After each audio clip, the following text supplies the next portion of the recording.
Welcome back. We're still with the Minister of State for Budget and National Planning. Thank you for staying with us. Still on the issue of social protection policy, let's understand this now. The target is the extremely poor. How do you define this? The poor and the vulnerable. How do we define it? The process that has been adopted so far was a consultative process, starting from the state level, going down to local governments, to communities and to wards, and simply asking the people who are the people within your community that need help the most. And then a group of families are identified by the team that goes out on the first leg of the research, and then there is a second team that goes to actually interview the family. What are your sources of income? How do you survive? How do you feed? To take stock. There is also secondary information that you get, like from the healthcare, primary healthcare centers.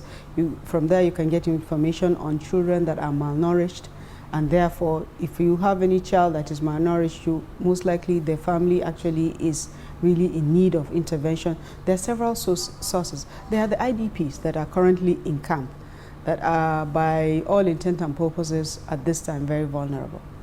All right, so for this administration, there were various social protection programs. We had the National Poverty Alleviation Program, among so many others. What's the fate of that particular one? Well, there are quite a number of social protection programs prior to now that are sitting in various ministries, departments and agencies. Still functioning? Some of them are still functioning, some of them are not. But the effort now that is being done is, in addition to these pilot programs that have been started, is also to take a complete stock of all these various interventions with a view of trying to harmonize them and making them more efficient. Because we do believe that there are duplication of efforts, and as a result of that, waste of resources.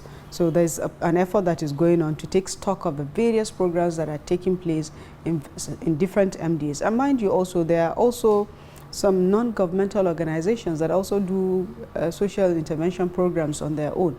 And the idea for us is to take stock even of that, so we have a holistic picture of the various interventions that are existing in country. Okay, a year is gone by. How long would it take you to take stock, and how long would it take the 500, the policy to be effective, and the little hitches we're seeing? How long would it take to straighten out these gray areas? Well, I don't want to put a time frame, but let me say that the government has opened up a process for selecting the 500 teacher corps, and that is ongoing. I think it's supposed to be open for about 4 weeks or so, and after that a short list will be made, and then the program will be rolled out.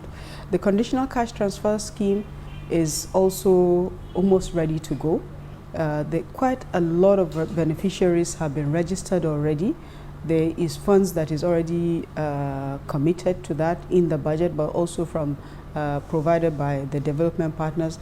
The school feeding program is already running in some states, and all the federal government has to do is talk with the states and agree on how to include its own contribution into the process. The SME schemes, the schemes for providing funds for 1 million market women and SMEs and small industries has already started. The Bank of Industry is already has already got applications, is already in the process of disbursing some of this these funds to beneficiaries.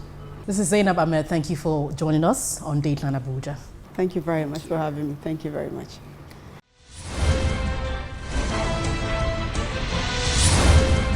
Well, thank you for your mails as always. I'll take a couple of them right away. Let's begin with this one, who comments on the interview I had last week with the Senior Special Assistant to the President on Foreign Affairs and Diaspora, Mrs. Abike Dabiri. Adebowale Joseph says it is a good idea by the government to try and register Nigerians in diaspora.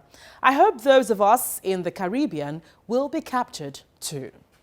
Well, Felix Omovier says deportation of Nigerians is unfortunate and avoidable. Just do the right thing and ensure that you have the right papers. Now, Bright Irena is asking now, does the federal government have energy to engage Nigerians in diaspora for economic development?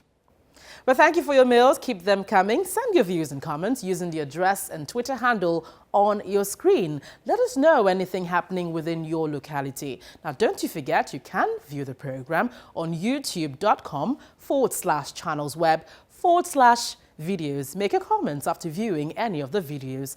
Don't forget to include your name and location. Thank you for watching this week. I'm Gloria Umezuke. See you again.